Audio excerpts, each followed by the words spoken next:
तो आप सबका स्वागत है, जो लोग भी इस कार्यक्रम से भी जुड़े हैं। और जब कभी भी ऐसा कोई प्रसंग आता है तो मेरे मन में विचार रहता है कि पता नहीं आप सब साथी इस प्रसंग को देख रहे हैं, इसका संदर्भ समझ रहे हैं या नहीं। तो इसलिए मुझको खुशी हुई कि आप लोगों ने इस विषय को सोचा और ये भी सोचा कि इस पर थोड़ी बात करनी चाहिए। क्योंकि मैं हमेशा कहता हूँ कि दुनिया भर के जितने प्रवाह चलते रहते हैं, जितनी बातें आती रहती हैं, उनको ध्यान से हमको देखना भी चाहिए, समझने की भी कोशिश करनी चाहिए और इससे हमारा संदर्भ क्या जुड़ता है, ये भी देखना चाहिए। तो जिसको हम लोग कहते हैं थिंक ग्लोबली, एक्ट लोकली। तो आज का जो हमारा कार्यक्रम है ये मोटे तौर पे इसी शीर्षक के अंतर्गत आता है। ये ज़रूर है कि समय बीतने के साथ साथ, नई नई टेक्नोलॉजी आने के साथ साथ ग्लोबल और लोकल का स्वरूप इतना बदल गया है कि अब ये दोनों के बीच की जो विभाजक रेखा है वो बहुत पतली होती जा रही है। यानी जो ग्लोबल है वो लोकल को प्रभावित कर रहा है और लोकल जो कुछ हो रहा है दुनिया भर में, स्थानीय स्तर पर लोग जो कर रहे हैं, जो आवाज़ उठा रहे हैं, जो एक्शन ले रहे हैं, उसका असर ग्लोबली हो रहा है। तो दुनिया एक छोटा सा गांव है, इस तरह की जो कल्पना विनोबा जी ने की और हम लोग को समझाने की कोशिश की, वो एक दूसरे रास्ते से हमारे सामने साकार होकर खड़ा हो रहा है। ये जो हंगामा है एप्स्टीन फाइल का, वो इतने बड़े संदर्भ को छूता है, इतनी सारी जगह घेरता है हमारे सोच समझ में, हमारे कार्यक्रमों में। सारी दुनिया में जिस तरह की राजनीति चल रही है उन सब को, कि कहूँ तो उस बातों का, उन संदर्भों का कोई अंत ही नहीं है। इसलिए कुछ तो सीमित करना पड़ेगा चर्चा को।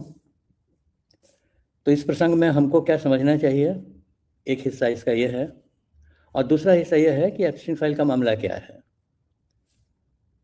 तो मैं कोशिश करूंगा कि एप्स्टीन फाइल का मामला क्या है उसको ज़्यादा लंबा कहने की ज़रूरत नहीं है। बहुत जगह छप भी रहा है, आप लोग भी अखबारों में देखते होंगे, टीवी चैनलों पर भी इसकी कुछ चर्चा होती रही है। इसलिए एक थोड़ा परिचय हो जाए इस पूरे विवाद से, उतने तक ही मैं इस पर सीमित रहूँगा। तो ये जो एप्स्टीन है, जेफरी एप्स्टीन, ये अमेरिकन यहूदी है, था कहना चाहिए, जिसकी कोई खास कहानी ऐसी नहीं है जिसकी हम लोग चर्चा करें। एक अर्ध शिक्षित नौजवान, बेहद महत्वाकांक्षी नौजवान, जिसने सफलता की चाह में एक ऐसा रास्ता पकड़ा जो अंत में जाकर असमय उसकी मृत्यु का कारण बना। अगर इतनी सी ही कहानी है तो उसकी चर्चा क्या की जाए, और फिर ये भी सवाल उठता है कि उसकी इतनी चर्चा हो क्यों रही है। तो इसलिए कि एप्स्टीन एक व्यक्ति का नाम तो है, लेकिन एप्स्टीन फाइल की जो ये पूरी घटना है ये एक व्यक्ति से जुड़ी हुई नहीं है। ये हमारे आज के का जो पूरा सत्ता प्रतिष्ठान है, जिसको इलीट क्लास कहते हैं, पावर क्लास कहते हैं, उसकी भी कहानी साथ साथ जुड़ी हुई है और कह रही है। इसलिए इसकी चर्चा करना और उसको समझना थोड़ा ज़रूरी है। एक जो जिसको हम लोग आधुनिक सभ्यता कहते हैं, उसकी दृष्टि से अगर देखें तो राजनीतिक सत्ता और सत्ताधारी, बड़े व्यापारी यानी कारपोरेट, जो वित्तीय संस्थाएं दुनिया में बड़ी बड़ी बनी हुई हैं, वर्ल्ड बैंक है और इस तरह की जो संस्थाएं हैं, बैंकों का जो पूरा जाल बिछा हुआ है, जो बड़े बड़े धनपति लोग हैं,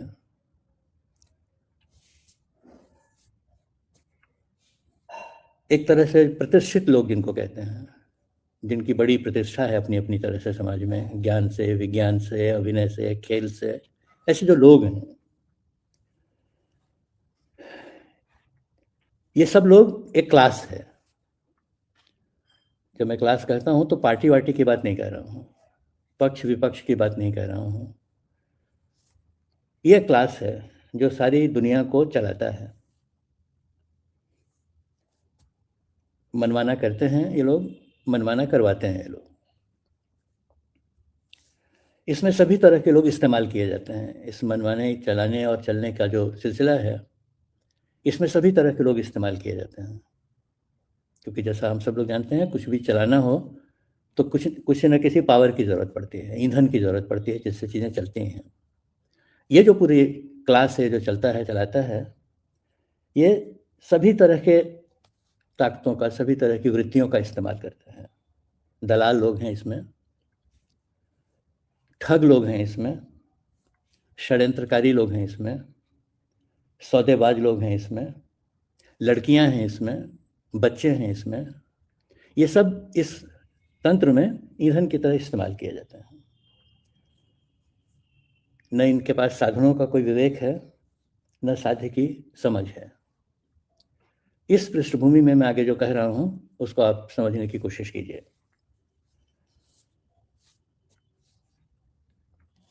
जो जेफरी एप्स्टीन है, जो मैंने शुरू में कहा कि बहुत अर्धशिक्षित सा लेकिन अंधी महत्वाकांक्षा वाला एक नौजवान है, और ऐसे लोग सब तरफ आपको दिखाई देंगे। शहर, बस्ती, गांव, जहाँ जहाँ भी आप नज़र दौड़ाएंगे, इस तरह के लोग जो अपने को कम पहचानते हैं लेकिन समाज में अपनी जगह बनाने की महत्वाकांक्षा को बहुत जानते हैं, ऐसे लोग मिलते हैं। तो एप्स्टीन भी ऐसा ही एक आदमी है। कई तरह के काम करता हुआ वो धीरे धीरे आगे बढ़ता है, पैसा कमाता है, फिर ज़्यादा पैसा कमाता है, फिर उसको ज़्यादा पैसा कमाने का इल्म आ जाता है, तरीका आ जाता है, समझ जाता है कि क्या करना चाहिए जिससे पैसा भी मिलता है, प्रतिष्ठा भी मिलती है। इसलिए वो जब अमीर होता है तो इन्वेस्टर बन जाता है। इन्वेस्टर आज के बड़े धंधों में एक धंधा है। इन्वेस्टर बनकर पैसा कमाने के बाद प्रतिष्ठा भी कमानी पड़ती है। पैसा अपने आप में बहुत कीमत नहीं रखता है अगर उससे तुमको प्रतिष्ठा, पद वगैरह नहीं मिलता हो। इसलिए वो समाज सेवी बन जाता है। उसके बाद वो शिक्षा प्रेमी की भूमिका निभाता है, पढ़ाने वढ़ाने के लिए संस्थान खोलता है, छात्रवृत्तियाँ देता है, बच्चों को मदद करता है। विज्ञान का वो बहुत प्रशंसक भी है और विज्ञान को कैसे लोगों तक पहुंचाया जाए, इसकी कोशिश में कई संस्थान बनाता है। तो ऐसे लोग तो बहुत मिलते हैं, और ख़ासकर ये जो ऊपर का वर्ग है, जो मैं कह रहा हूँ इलीट क्लास जो है, इसमें ऐसे लोगों की भरमार है जो धंधा चलाते भी हैं और धंधा करवाते भी हैं, दूसरों के धंधे पूरे करते हैं। तो एक बहुत ही उपयोगी किस्म का ये मोहरा है सभी लोगों के लिए, जिसको एप्स्टीन कहते हैं। इसमें कुछ भी ऐसा नहीं है जिसकी कभी चर्चा भी हुई हो, कभी इसका नाम भी कहीं आया हो। लेकिन पहली बार एप्स्टीन की चर्चा ज़रा बड़े पैमाने पर हुई 2005 में। आप ये सन याद रखेंगे तो आपको पता चलेगा कि कितनी पुरानी कहानी हम लोग समझने की कोशिश कर रहे हैं। 2005 में फ्लोरिडा की एक अदालत में एक महिला ने केस दायर किया एप्स्टीन के खिलाफ, और उसमें उसने कहा कि मेरी 14 साल की बेटी है जिसके साथ इस आदमी ने दुर्व्यवहार किया है। तो दुर्व्यवहार का, जिसको पोक्सो आजकल कहते हैं हम लोगों के यहाँ, उस तरह का ये केस अदालत में आया, और अदालत ने इसकी जांच करने के लिए पुलिस को आदेश दिया, और पुलिस ने इसकी जांच शुरू की। जांच शुरू करने के बाद कई लड़कियां ऐसी आई पुलिस के पास शिकायत लेकर के कि हमारे साथ भी इस तरह का दुर्व्यवहार इस आदमी ने किया है या करवाया है। इस समय अमेरिका के राष्ट्रपति थे जॉर्ज बुश। तो मुकदमा शुरू हुआ तो चर्चा में आ गई बात। अब ये मामला कुछ गहरा होने लगा, क्योंकि लोग ज़्यादा आने लगे, ज़्यादा लड़कियां, महिलाएं आने लगीं, और उनके साथ दुर्व्यवहार की शिकायत, और उसके केंद्र में ये एप्स्टीन नाम का आदमी। तो मुकदमा चले इसके ऊपर, इसको सज़ा हो, यहाँ तक ये बात हो गई। लेकिन जब अदालत का फैसला आया तो कुछ ऐसा फैसला आया कि ये कोई बहुत ऐसी भयंकर बात नहीं है, एक नैतिक चूक हो गई है एक आदमी से। इसलिए इस नैतिक चूक को देखते हुए एप्स्टीन को पहली बार 13 महीने की सज़ा हुई, जेल हो गई 13 महीने के। अब ये नैतिक चूक शब्द कहाँ से बनाया गया? क्योंकि जो घटनाएं घटी थी और जितने लोग सामने आए थे, वो एक व्यक्ति की नैतिक चूक का सवाल नहीं था, उसके पीछे एक लंबा सिलसिला था और अदालत को भी पता चला, पुलिस को भी पता चला कि एप्स्टीन जो धंधा कर रहा है, उस धंधे की कड़ियों में ये भी जुड़ा हुआ है। और फिर जेल भी सिर्फ 13 महीने की हुई, छोटी सज़ा हुई। फिर इसकी कुछ चर्चा होने लगी और तब ये कहीं न कहीं से पता चला कि अदालत का जो ये आदेश आया है और ये जो नैतिक चूक वाली बात कही गई है, ये तो कहीं ऊपर राष्ट्रपति की तरफ से आया है, यानी जॉर्ज बुश की तरफ से आया है। तो हम लोग जो परेशान होते हैं अपने देश में कि भाई अदालतें जो हैं वो सत्ता के इशारे से काम करती हैं, दबाव में रहती हैं, ये सिर्फ हम ही लोग नहीं इसके शिकार हैं। लोकतंत्र और संविधान का नाम लेकर जहाँ जहाँ भी व्यवस्थाएं बनी हुई हैं, उन सब के पीछे की कहानी यहीं से शुरू होती है। सत्ता तय करती है कि हमारा कौन सा औजार किस काम में लगाया जाएगा। तो अदालत नाम का जो औजार है, जुडिशरी जो है, वो भी हमारे ही काम के लिए बनाई गई है, उसका भी अपना इस्तेमाल है। तो जॉर्ज बुश ने उसका इस्तेमाल किया और एप्स्टीन की सज़ा एकदम छोटी कर दी गई और उसको एक व्यक्ति की नैतिक चूक का एक सरल सा नाम दे दिया गया। और ये भी कहा गया साथ साथ कि आदमी 13 महीने जेल में रहेगा, लेकिन हर सुबह ये जेल से निकलेगा, क्योंकि कमाता है ये, इसका धंधा है, व्यापार है इसका, तो इसका नुकसान नहीं होना चाहिए। इसीलिए एप्स्टीन उस 13 महीने में सुबह जेल से निकलता था, दिन भर अपना दफ्तर चलाता था और रात में जेल में वापस आ जाता था। ये 13 महीने की जेल थी जो एप्स्टीन ने उस समय काटी। इस बीच में सरकार बदली, जॉर्ज बुश की सरकार बदली, दूसरी सरकार आ गई, दूसरा राष्ट्रपति आ गया, लेकिन एप्स्टीन की सज़ा में और इस सज़ा के तरीके में किसी ने भी दखलंदाजी नहीं की, किसी ने भी ये जानने की, समझने की कोशिश नहीं की कि भाई क्या हुआ। और एक तरह से ये मामला ठंडे बस्ते में डाल दिया गया। प्रशासन, सरकार, अदालत सब ने मिल करके इसको 13 महीने की ठंडे बस्ते में डाल दिया। लेकिन जिन लड़कियों के साथ ये हुआ था, उनका परिवार वो अपनी लड़ाई लड़ता रहा। उसने इस मामले को ठंडा होने नहीं दिया, ऐसा कह सकते हैं। तो सत्ता, पुलिस, अदालत, इन सब की व्यवस्था होने के बावजूद भी ये व्यक्ति थे, लोग थे, जिन लोगों ने एप्स्टीन के खिलाफ मामले को आगे बढ़ाया। जांच चलती रही, कुछ नई लड़कियां भी आकर के गवाहों में शामिल हुईं। तो 2005 में जो मामला फूटा था और 13 महीने की सज़ा से एप्स्टीन जेल में डाले गए थे और वो सज़ा पूरी करके वो फिर बाहर आ गए और वो अपना काम आगे बढ़ाते रहे, चलाते रहे। लेकिन ये जो दबाव लड़कियों का, उनके परिवार का, अखबारों का, प्रेस का पड़ता रहा, चर्चाएं निकलती रहीं, उसने कभी भी इस बात को एकदम भूल जाने नहीं दिया। और एक परिस्थिति ऐसी बनी कि जुलाई 2019 में अदालत को लाचार होकर के फिर से एप्स्टीन को बुलाना पड़ा अदालत में और फिर से उसको जेल में डाल दिया गया।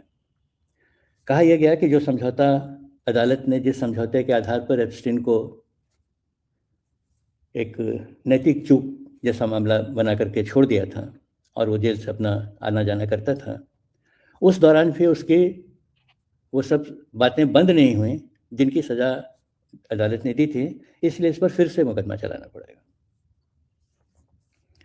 और तब तक बहुत सारी कहानियाँ खुलने लगीं, किसने क्या किया है, कैसा किया है और कितने लोग सामने आए। सिर्फ लड़कियाँ नहीं, व्यापारी सामने आए, बैंक के लोग सामने आए, जिन जिन तरह के सौदों को एप्स्टीन ने करवाया था उसके लोग सामने आए। तो ये मामला बहुत बड़ा बन गया और तब 2019 में उसकी गिरफ्तारी हुई, जुलाई के महीने में, और अदालत ने तय किया कि मुकदमा चलेगा और उसके बाद इसकी सज़ा तय होगी। तो गवाहियाँ होंगी, सारे मामले सामने आएंगे। इन सब की पर्दे के पीछे तैयारी हो रही थी कि जुलाई 2019 में जेल गया एप्स्टीन, अगस्त 2019 में अचानक ही मर गया, जेल में ही उसका अंत हो गया। कैसे हुआ, क्या बीमारी हुई उसको, किसने देखा उसको, क्या इलाज उसके लिए किया गया, इन सब का जवाब दिए बगैर एक लाइन का एक स्पष्टीकरण जेल की तरफ से आया कि उसने जेल में आत्महत्या कर ली। जेल में कोई आत्महत्या कर ले, ये बहुत आसान बात नहीं है। भारत की जेल नहीं है, अमेरिका की जेल है।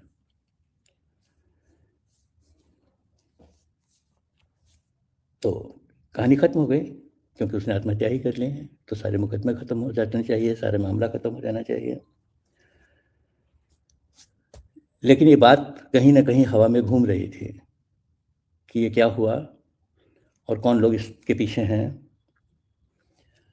शायद हमारे यहाँ होता तो ये बात उस तरह से फैलती भी नहीं, फूटती भी नहीं, और शायद टिकती भी नहीं। लेकिन हुआ यह कि जो आज नई टेक्नोलॉजी है, जिस टेक्नोलॉजी का हम लोग भी बड़े उत्साह से और स्वागत करते हैं, इस नई टेक्नोलॉजी की एक बड़ी विशेषता कहो या जो भी कहो, कि इस पर जो भी तुम काम करते हो वो मिटता नहीं है। कहते हैं कि कंप्यूटर पर जो तुम काम करते हो उसको तुम डिलीट भले कर दो, तुम्हारी आंखों से वो डिलीट हो जाता है, लेकिन कभी डिलीट नहीं होता है। इसी आधार पर तो बड़े बड़े अपराधी पकड़े जाते हैं। फ़ोन में जब तुम बात कर लेते हो तो फ़ोन की बातचीत सदा सदा के लिए फ़ोन के अंदर रहती है, जिसको नई टेक्नोलॉजी के द्वारा तुम बाहर निकाल देते हो। तो जो किया वो मिटाया नहीं जा सकता है। और एप्स्टीन का सारा धंधा इसी आधुनिक टेक्नोलॉजी पर ही चलता था। वो लोगों से संवाद करता था, उनको प्रस्ताव भेजता था, उनके सौदे करवाता था, कंपनियों के मर्जर करवाता था, सरकार और कंपनियों के बीच में दलाली करता था। तो ये सब जो होता था वो तो व्हाट्सएप और ईमेल पर होता था, क्योंकि जो दुनिया में इतना बड़ा जिसका धंधा फैल जाए वो बहुत आसानी से तो काम नहीं करता होगा, हर जगह पहुंच नहीं पाता होगा। तो हर जगह पहुंचती है टेक्नोलॉजी, जिस टेक्नोलॉजी से उसने काम किया। तो उसके जाने के बाद भी वो सारी चीज़ें धीरे धीरे इकट्ठा होने लगी। जो लोग इसके पीछे थे उन्होंने भी इसको इकट्ठा किया, अदालत ने भी उसको इकट्ठा करना शुरू किया। और तब 2002 से 2019 तक जितने भी संवाद, काम, सौदे, बातचीत, प्रस्ताव, ये सब एप्स्टीन ने किए थे, वो धीरे धीरे कंप्यूटर से निकल कर एक फाइल के रूप में जमा हो गया, जिसको एप्स्टीन फाइल कहते हैं। एक फाइल, एक दस्तावेज तैयार हो गया। और जब जानते हो कि जब ऐसे दस्तावेज तैयार होते हैं, ऐसी फाइलें बनती हैं, तो वो धीरे धीरे फैलने भी लगती हैं। कभी यहाँ से खबर निकल गई, कभी वो पन्ना बाहर आ गया, ये सब हुआ। जब ये सब हो रहा था तब अमेरिका में एक बड़ा परिवर्तन हुआ और ट्रंप राष्ट्रपति बनकर आ गए।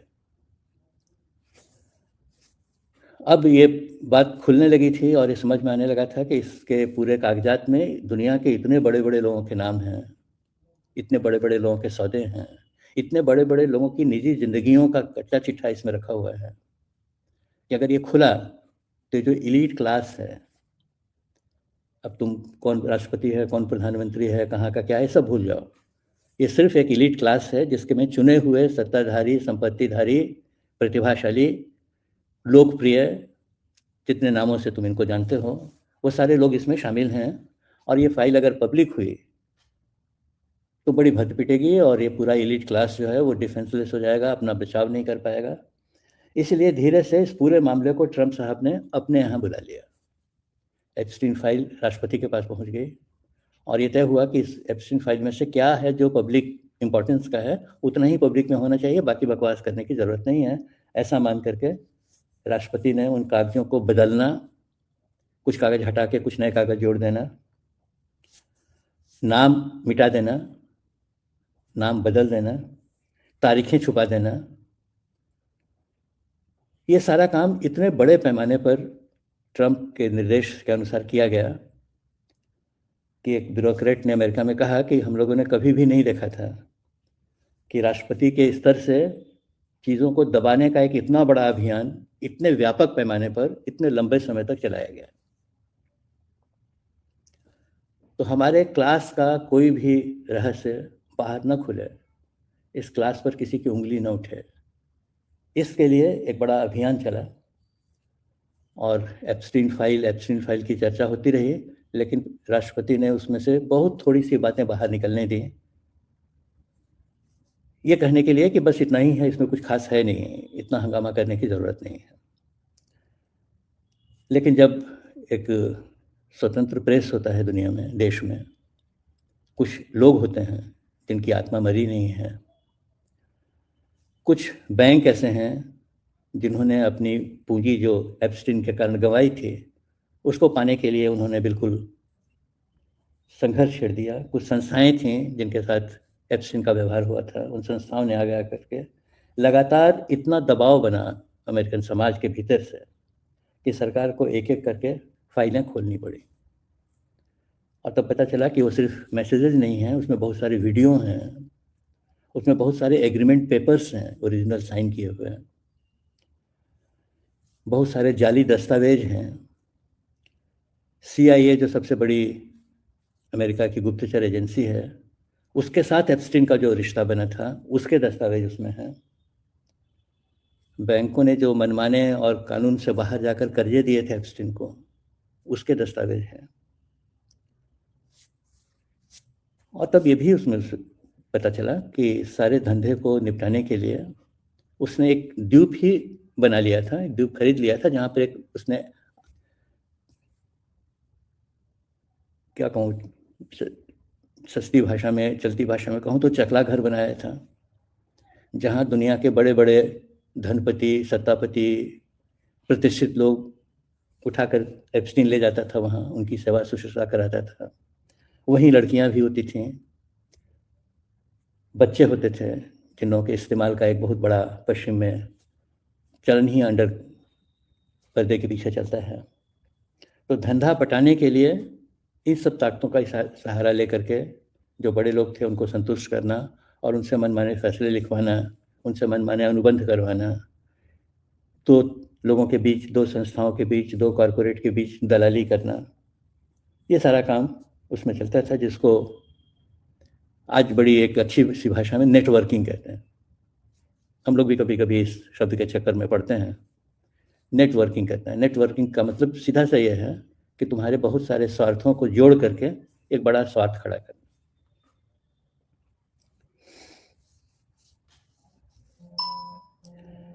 इसीलिए ट्रंप इतने सावधान थे, क्योंकि ट्रंप एप्स्टीन के इस संसार के एक सबसे बड़े लोगों में थे।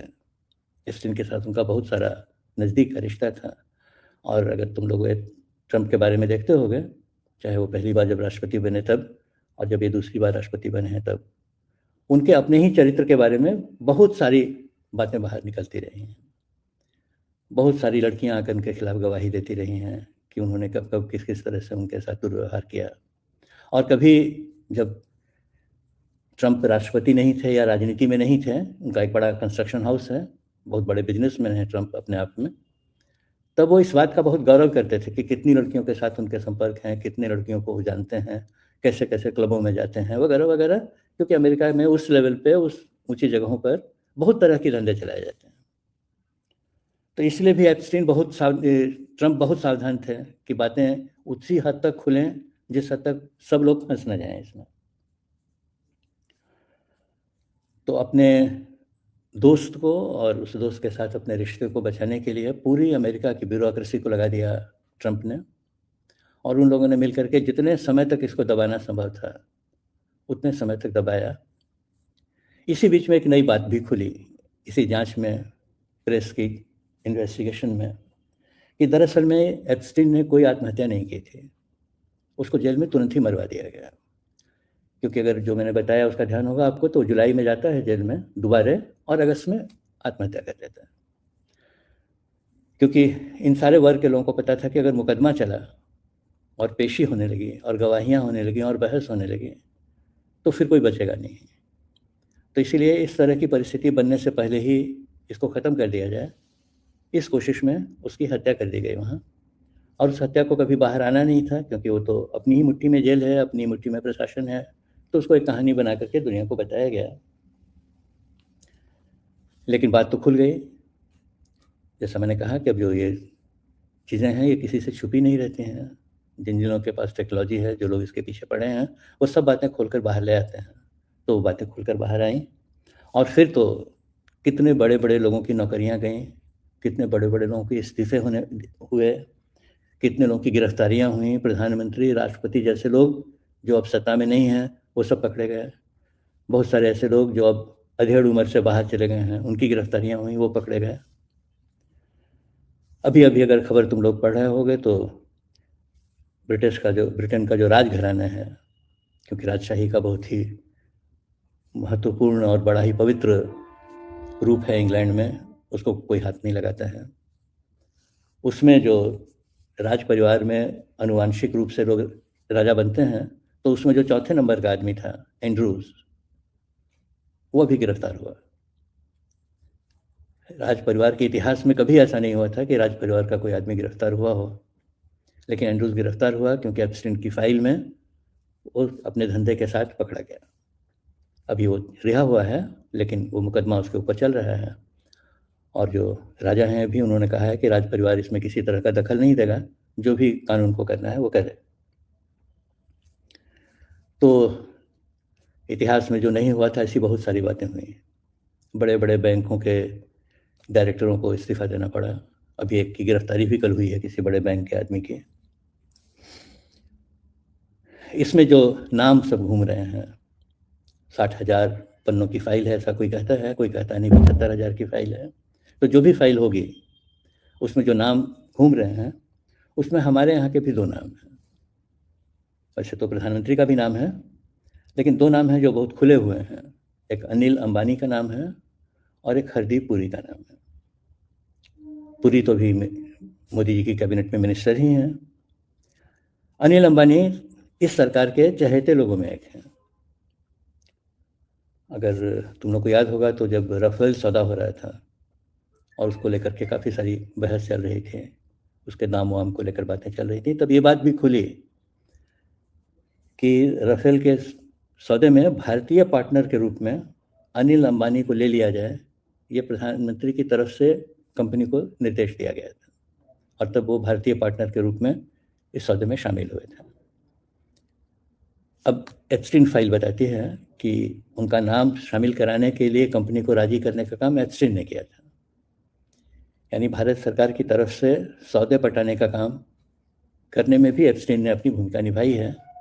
उसके लिए उसको क्या मिला, कैसे मिला, वो तो अभी नहीं पता चलता है, लेकिन एप्स्टीन ऐसे कोई सौदे बिना कमाई के नहीं करता था, चाहे वो पैसे की कमाई हो या पद की कमाई हो, भूमिका की कमाई हो वगैरह। प्रधानमंत्री के साथ जब भी प्रधानमंत्री दौरे पर जाते हैं, विदेशों के दौरे पर, तो अक्सर पढ़ते होंगे अखबारों में एक खबर आती है कि उनके साथ एक व्यापारी प्रतिनिधिमंडल भी गया हुआ है। इतने लोग उसमें गए हैं, बड़ी प्रेस्टीज की बात मानी जाती है कि प्रधानमंत्री के दौरे में व्यापारिक प्रतिनिधिमंडल में भी हम शामिल हैं। तो उसकी काफ़ी जोड़ तोड़ बिठानी पड़ती है, बड़े बड़े कॉरपोरेट उसमें शामिल होते हैं। ये लोग जाकर करते क्या हैं? तो प्रधानमंत्री के साथ जाने से उनको एक डिप्लोमेटिक स्टेटस मिल जाता है, और फिर ये लोग वहाँ अपना सौदा पटाते हैं।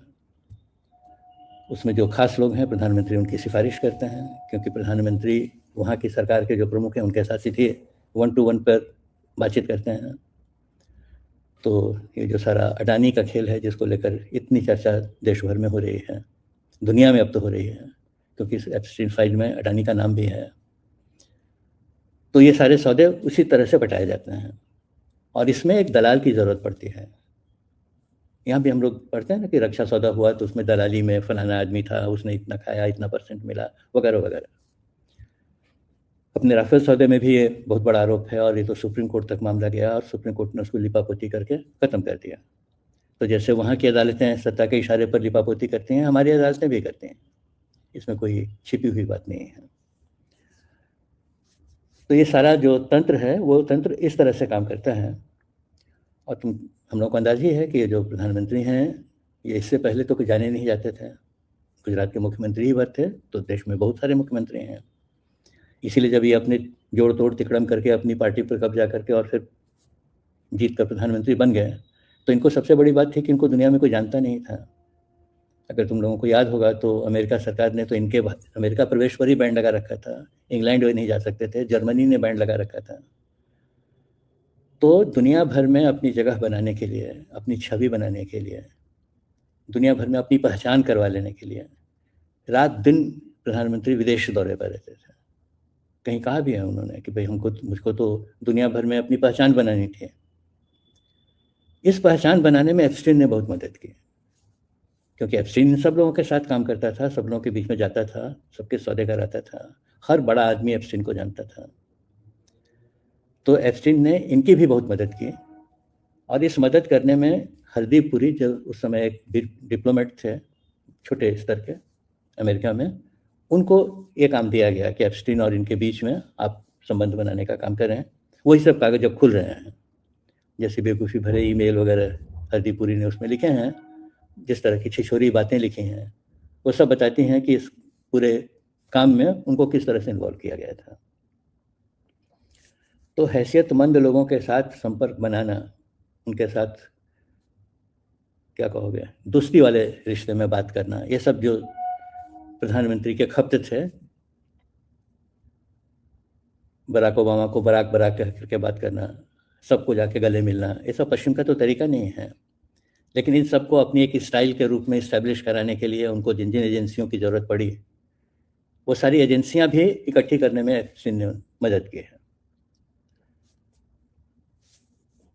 इसके बाद फिर उन पुरी साहब को वहाँ से उठा करके सेंट्रल गवर्नमेंट में मिनिस्टर बना दिया गया, जिसकी चर्चा आजकल चल रही है, आप लोग देख भी रहे होंगे। अब तो यह है कि संसद में एप्स्टीन की चर्चा करने पर प्रतिबंध लगा दिया गया है, हमारे संसद में उनकी चर्चा नहीं होती है। तो अनिल अंबानी और पुरी साहब का मामला यह है, जिस कारण से उनका नाम वहाँ बहुत बार आया है। अब उनके सारे मेल वेल भी बाहर निकल रहे हैं, तो लोग किस लेवल पर बात करते हैं। एक डेलीगेशन इनके साथ गया है जिसमें अनिल अंबानी भी जा रहे हैं। तो अनिल अंबानी एक मेल लिखते हैं एप्स्टीन को कि सर के साथ मैं भी आ रहा हूँ। किस तरह की भाषा से बात करना ताकि कोई फंसा न दे, पकड़ न ले। तो सर ये चाहते हैं कि मेरा फलाने के साथ सौदा बनना चाहिए, इसलिए तुमको ये काम करना पड़ेगा। अगर तुम सर के साथ ज़्यादा नज़दीक का संबंध चाहते हो तो तुमको ये सौदा पटाना पड़ेगा, जो मेरे लिए करने की बात है। इस तरह की कितनी सारी चीज़ें अब बाहर आ रहे हैं।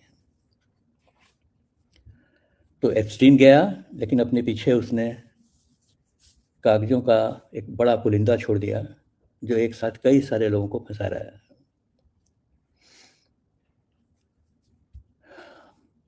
ऐसा कांड पहली बार हुआ है, ऐसा अगर कोई समझेगा तो गलतफहमी में है वो। एप्स्टीनों की, यानी हर वक्त के अपने अपने एप्स्टीन होते हैं जो इस तरह के धंधे को आगे बढ़ाते हैं। तो एकदम बहुत पुरानी बात लेकर ना जाऊं तो भी 2-3 चीज़ें ऐसी हैं जिनको खोजोगे तुम लोग तो तुमको पता चलेगा कि जब क्लिंटन राष्ट्रपति थे तो उनका अपनी सेक्रेटरी या जो भी उनके असिस्टेंट वगैरह होंगी, मोनिका लेविंस्की, उनके साथ उनके संबंधों को लेकर बड़ा हंगामा हुआ। उनको राष्ट्रपति पद से इस्तीफा देने तक अदालत में मामला गया। तो एक व्यक्ति का किसी महिला के साथ संबंध जैसा मामला अगर होता है तो बहुत ज़्यादा नहीं होता, लेकिन पता चलने ये लगा कि वो तो कोई एक रैकेट ही था, जिस रैकेट में लेविंस्की का इस्तेमाल करके बहुत सारी चीज़ें करवाई जा रही थी। इसीलिए जैसे ही ये बात खुलने को हुई, राष्ट्रपति के दफ्तर से लेविंस्की की विदाई हो गई, और बाद में वो कहाँ चली गई किसी को पता नहीं चला। तो उसको खरीद लिया, उसको चुप कराया, उसको कहीं नामालूम सी जगह पे बिठा दिया, बहुत सारा पैसा दिया, वो घटना उसको दबा दी गई। अगर वो खुलती तो शायद एक छोटा एप्स्टीन वाला मामला वहाँ भी खड़ा हो सकता था। एक प्रोफूमी और किलर का मामला है जो बहुत उस समय घनघोर चर्चा में इसी तरह से आया था, और कई भारतीय लोगों के भी, पाकिस्तान के अयूब खां का नाम उसमें शामिल हुआ था उसके साथ रिश्ते में, और फिर उसको भी धीरे धीरे करके दबा दिया गया। तो सत्ता, संपत्ति, सेक्स, ये सब एक मिला हुआ त्रिभुज बनता है, जिसका इस्तेमाल करके ये जो रूलिंग क्लास है, ऊपर वाला जो वर्ग है, वो अपने धंधे करता है, अपना पद संभालता है, राजनीति बदलता है। आखिर कोई कॉरपोरेट किसी राजनीतिज्ञ के पीछे पैसा इन्वेस्ट करता है, लगाता है, तो किस आशा से लगाता है? कोई किसी को ऐसे मुफ्त में तो पैसा नहीं दे देता है, जब तक कि उसको ये पता ना हो कि ये पैसा कहाँ से बड़ा होकर लौटेगा या बड़े पैसे को कमाने का अवसर बना के लौटेगा। ये बहुत साधारण से समझ की बात है, जिनको नहीं समझ में आएगी उनकी समझ पर हमको दया करनी चाहिए। सामान्य लोग कहते हैं ना कि भाई इलेक्शन में 5 करोड़ रुपया खर्च करते हैं, इसी आशा में करते हैं ना कि इससे 10 करोड़ रुपया कमा लेंगे। अगर ये हो कि 6, 5, 7 करोड़ 10 करोड़ खर्च करके जीती हुई है एमपी की सीट 10 करोड़ वापस नहीं ला सकती है, तो कोई एमपी बनने को तैयार नहीं होगा। तो सौदागिरी का या व्यापार का तो नियम है कि 2 लगाते हो तो 10 लौटने की आशा होनी चाहिए, तभी तुम इन्वेस्ट करते हो। तो कोई अगर इन्वेस्ट करता है तो किस आशा में इन्वेस्ट करता है? अगर आप न भूलते ना हो तो जब ये क्या था, ये जो भारत में जो राजनीतिक दलों को चंदा देने वाली बात थी, जिसका एक नियम बनाया गया था, जिसको सुप्रीम कोर्ट ने ख़त्म किया, जब वो मामला फूटा और सुप्रीम कोर्ट में आदेश पर आदेश आने लगे, तो किसकी भूमिका सबसे भयंकर थी? स्टेट बैंक ऑफ इंडिया की। स्टेट बैंक ऑफ इंडिया का जो जनरल मैनेजर था, उसने कोई कोशिश नहीं छोड़ी कि किसी भी सुप्रीम कोर्ट के आदेश का पालन न हो, और उसने जिस तरह से इस पूरे, मैं वो नाम भूल रहा हूँ क्या था उसका, ये तो वो चीज़ सामने न आए, इसलिए सुप्रीम कोर्ट की रूलिंग के बाहर जा करके उसने काम किया। और था कौन वो? तो स्टेट बैंक ऑफ इंडिया का जनरल मैनेजर, जो 3 बार जिसको एक्सटेंशन दिया गया था। यानी उसको यही काम दिया गया था कि ये जो पैसा कंपनियों की तरफ से आ रहा है, इलेक्शन बॉन्ड वाला, जो इलेक्टोरल बॉन्ड वाला जो मामला था, तो उस समय हमने देखा कि वो बैंक जिसका कोई राजनीति से रिश्ता नहीं है, वो बैंक अपनी पॉलिटिक्स कर रहा है किसी आदमी की पॉलिटिक्स को बचाने के लिए। अब बैंक तो एक पब्लिक की चीज़ है, आप कहते हैं कि वो पब्लिक इंस्टीट्यूशन है, लोगों के भले के लिए बनाया गया है, उसका राजनीति से क्या लेना, पैसा आया जमा करो, जो नियम है उस हिसाब से दो। लेकिन उसके यहाँ इलेक्टोरल बॉन्ड से निकाला हुआ पैसा जमा किया गया, जिसकी तारीख बताने को तैयार नहीं था सुप्रीम कोर्ट के आदेश के बावजूद भी। ऐसे प्यादे बिठाए जाते हैं, ऐसे प्यादे बिठाने के काम में जो लोग मदद करते हैं, उन लोगों का नाम एप्स्टीन होता है।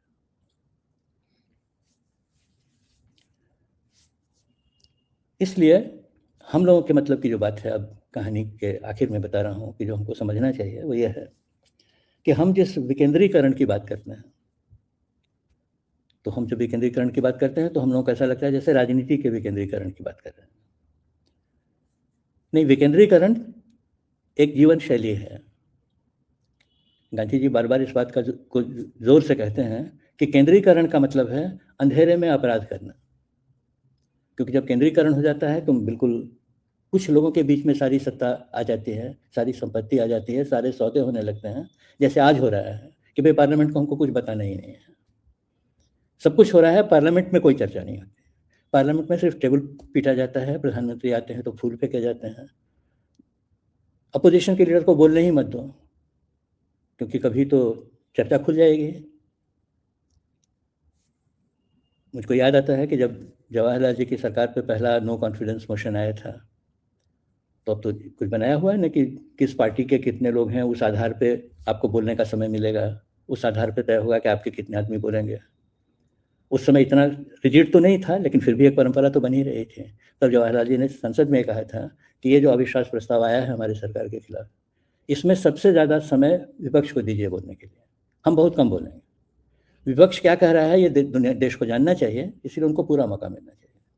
वहाँ से हम चले हैं और अब यहाँ पहुँचे हैं कि विपक्ष को बोलने ही नहीं देना है।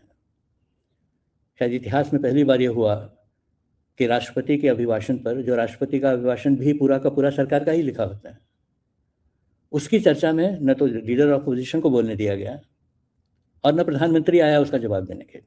परंपरा यह है कि आखिर में सारी चर्चा का जवाब प्रधानमंत्री देते हैं और उसके बाद वो भाषण अप्रूव किया जाता है, स्वीकृत किया जाता है संसद के द्वारा।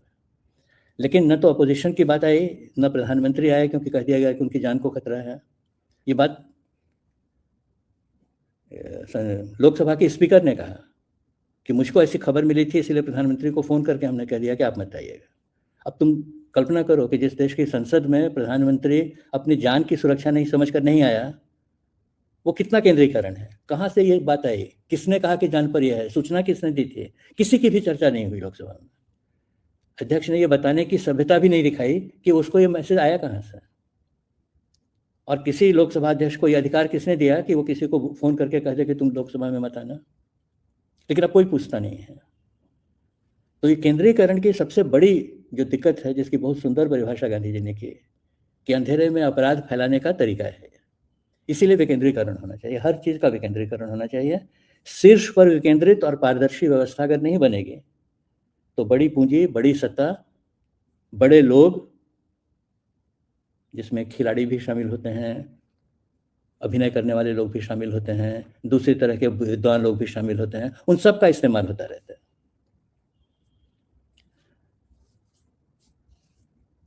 एक बीमारी है, जो बीमारी इस क्लास को बहुत अच्छी लगती है, क्योंकि वो सब तरह की पब्लिक स्क्रूटनी से बाहर रहता है, जांच नहीं हो सकती है, पता ही नहीं चलेगा, हवा नहीं लगेगी तो तूफान उठेगा कहाँ से। तो बड़े शहर, जिनको महानगर कहते हैं, उनको गांधी क्या कहते हैं? ये ठगों और वेश्याओं के अड्डे हैं। अगर हिंदू स्वराज्य पढ़ोगे तो उसमें ये बात उन्होंने बहुत ही कड़े शब्दों में कही है।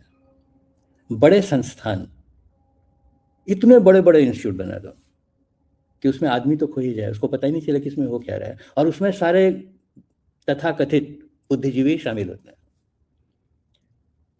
बैठे हैं, करना धरना कुछ नहीं है, लेकिन एक बड़े इंस्टीट्यूट में डायरेक्टर बन के बैठे हैं, वो फेलो बनकर बैठा है, वो ये बनकर बैठा है। गांधी जी के नाम पर यूनिवर्सिटी है वर्धा में, गांधी जी के नाम पर यूनिवर्सिटी बनी हुई है, जिसमें गांधी जी को न समझने वाले लोगों की नियुक्तियां होती हैं। और अब तो खैर वो इन लोगों का अड्डा ही बन गया है।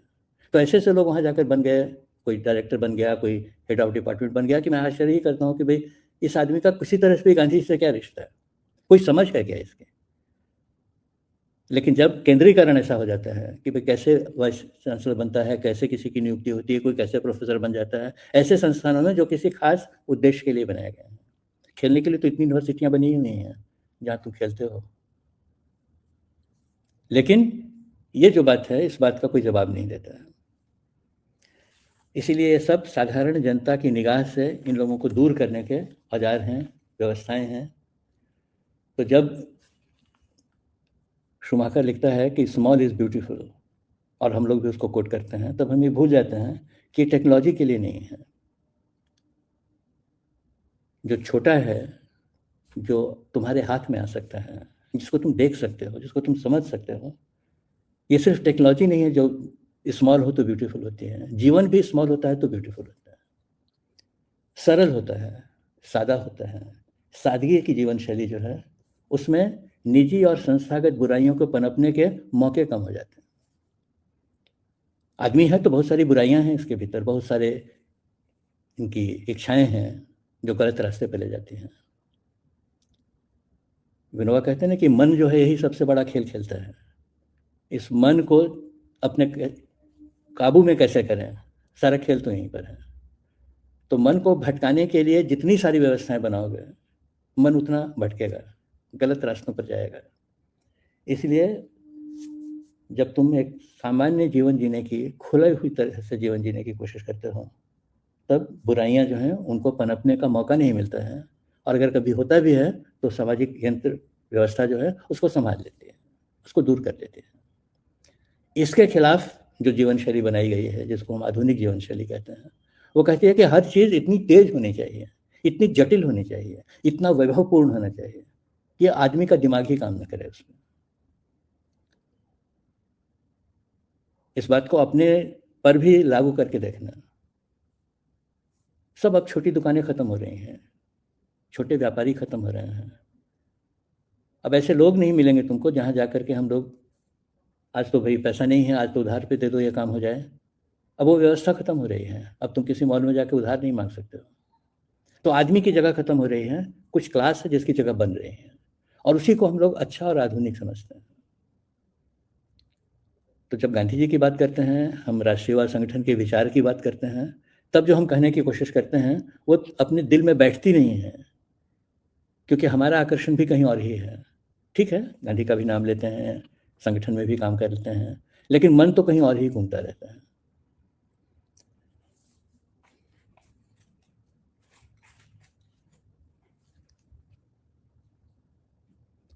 अब ये एक बड़ा सवाल है कि जो लड़कियों का इस्तेमाल होता है इन सब चीज़ों के लिए, तो क्या है, सेक्स जीवन का एक हिस्सा है, मनुष्य का एक हिस्सा है, उसमें कोई बुरा नहीं है। कई लोग समझाते ही हैं कि भाई ये प्रवृत्ति मनुष्य की अगर खत्म हो तो मानव जाति ही खत्म हो जाए, क्योंकि वंश बढ़ाने का मनुष्य के अस्तित्व का आधार ही ये संबंध है। लेकिन अगर तुम इसी में डूब जाते हो, इसको एक धंधे की तरह आगे बढ़ाने लगते हो, मनुष्य की इस कमजोरी का व्यापार करने लगते हो, जो एप्स्टीन ने किया, तब क्या होता है कि वो तुमको किसी न किसी अपराध की तरफ ले जाता है। अपराध सिर्फ खून करना नहीं है, हत्या करना नहीं है, हर असामाजिक गतिविधि अपराध है। इसलिए संयम जो है वो निजी गुण नहीं है, सामाजिक जरूरत है। जिस संयम के बारे में बुद्ध और महावीर दोनों ने बहुत सारा कुछ कहने की कोशिश की, समझाने की कोशिश की है, वो दरअसल में इसलिए नहीं कि आदमी के नैतिक गुण हैं जो बढ़ने चाहिए।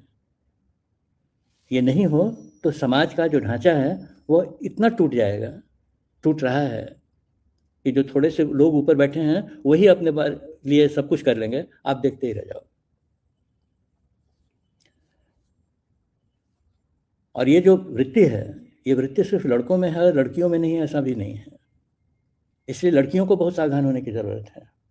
उनको ये समझना जरूरी है कि इस वृत्ति के लोभ में उनको फंसाया जाता है, और चूंकि वो कमजोरी उनके भीतर भी है, इसलिए वो बहुत आसानी से इसमें फंसते हैं।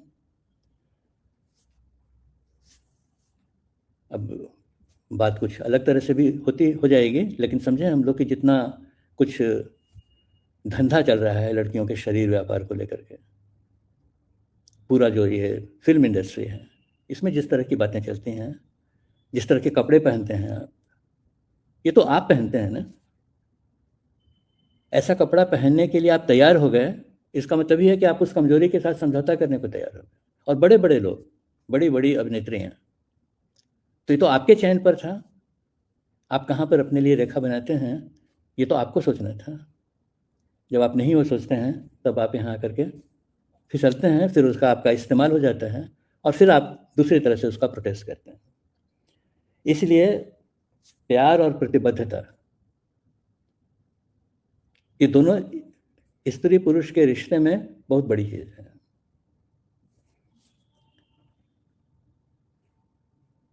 एक नैतिक प्रतिमान है यह, हमारे अपने व्यवहार के लिए भी और समाज के व्यवहार के लिए भी।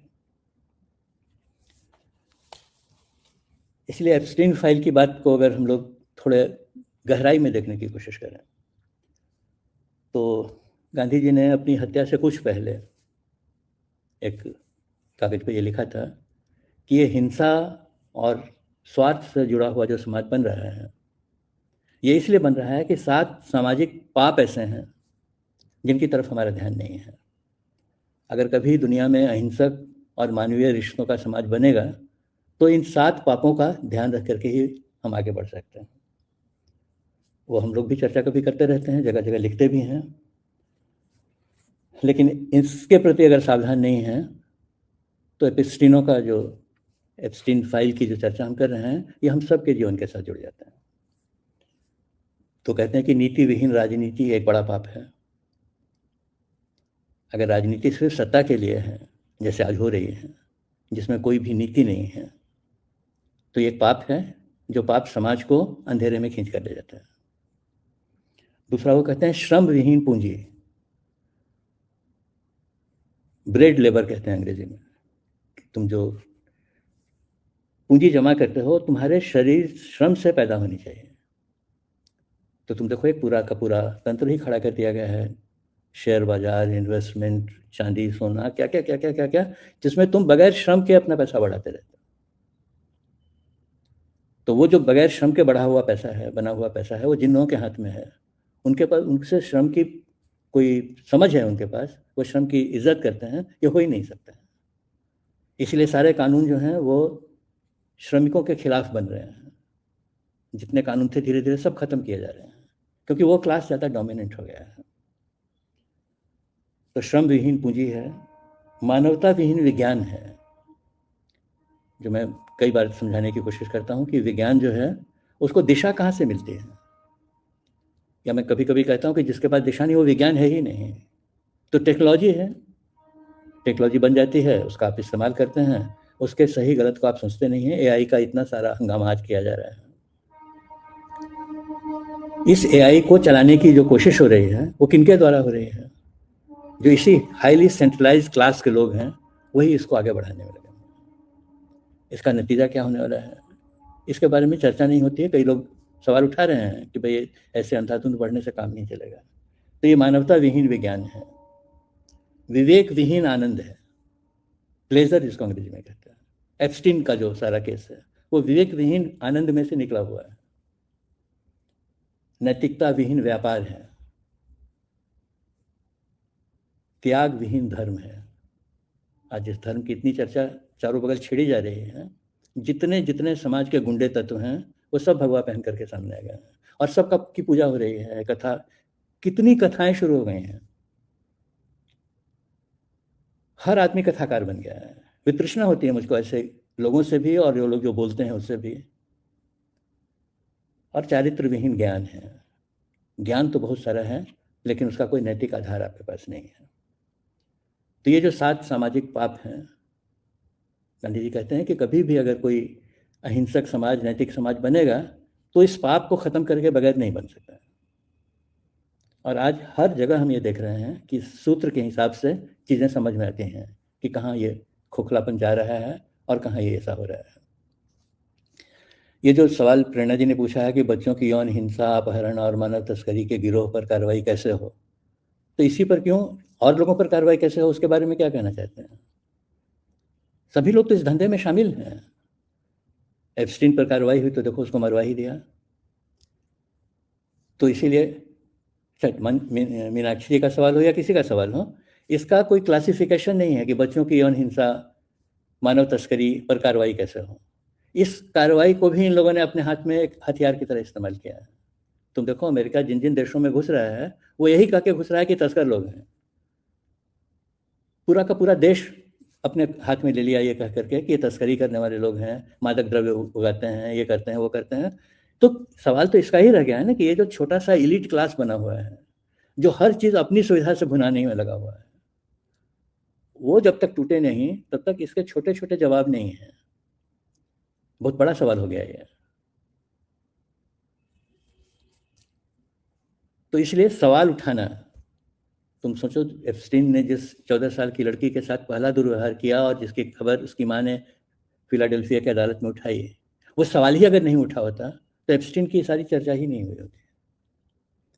तो सवाल उठाना, सवाल उठाते रहना, बोलना, जो बार बार मैं कहता हूँ जोर से बोलना सीखो। लिखने वालों से कहता हूँ तुम लिखो तो कम से कम, यानी समाज की हवा में ये बातें फैलती रहें, ये बहुत ज़रूरी है। वो एक बड़ा शायर था जॉन इलिया, पाकिस्तान था तो हमारे यहाँ अमरोहा उत्तर प्रदेश में पैदा हुआ था, विभाजन के बाद पाकिस्तान चला गया। बड़ा अलग किस्म का शायर है वो। तो वो एक लिखा है उसने जो बड़ा ही पसंद आता है मुझको, कि एक ही हादसा तो है, एक ही हादसा तो है, और वह यह है कि आज तक बात कही नहीं गई, बात सुनी नहीं गई। यानी बात कहते तो रहो तो हादसा टल जाएगा। हम बात को दबाने की कोशिश करते हैं, बात कहीं फैले नहीं इसकी कोशिश करते हैं। वो कहता है कि अगर ये बात कही और सुनी गई होती तो ये हादसा टल जाता।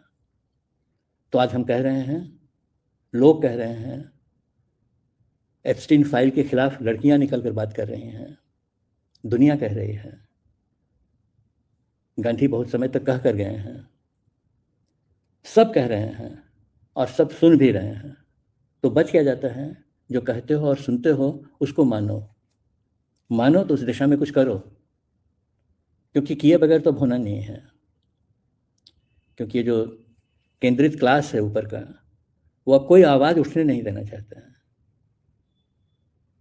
अब तो देख ही रहे हो क्या क्या बन रहा है कि पुतिन जो है उसने अपनी पार्लियामेंट में प्रस्ताव पारित कर दिया कि वो अगले 10 टर्म तक प्रधानमंत्री रहेगा। चीन ने करवा दिया, हमारे यहाँ कह रहे हैं हम तो 40 साल तक राज करेंगे।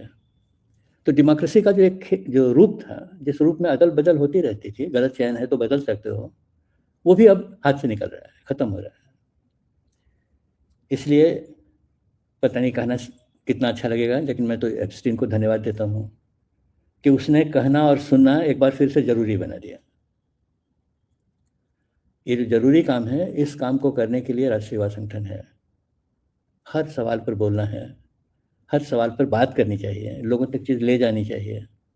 यही एक तरीका है जो तरीका अहिंसक है लेकिन बहुत परिणामकारी है, लेकिन करने में उसकी हिम्मत लगती है। हिम्मत नहीं होती है तो हम बोल नहीं पाते हैं, हिम्मत नहीं होती है तो हम लिख नहीं पाते हैं, हिम्मत नहीं है तो हम चर्चा नहीं छेड़ पाते हैं। इसलिए अपने अगल-बगल उठती हुई हर प्रवाह पर नज़र रखना, उसको अपने विचार के साथ जोड़कर समझना और फिर समझाना। तो जो उसने कहा ना कि बात कही नहीं गई और बात सुनी नहीं गई, ये शिकायत रहे नहीं, ये सबसे बड़ा जवाब है एप्स्टीन शैली जो जीवन की बनी हुई है, जिसको बनाने और बचाने में दुनिया के ये जो चोटी के लोग हैं, सभी तरह के वो लगे हुए हैं। इसको तोड़ना है। तो मैं एप्स्टीन वाले मामले को इस नज़र से देखता हूँ और इस नज़र से समझाना भी चाहता हूँ कि ये एक घटना नहीं घट गई है, कोई एक बड़ा ही गिरा हुआ आदमी था उसने ऐसा कर दिया, ऐसा नहीं है। एक पूरी सिस्टम है जो इसी को बना रही है और इसी को सहारा दे रही है।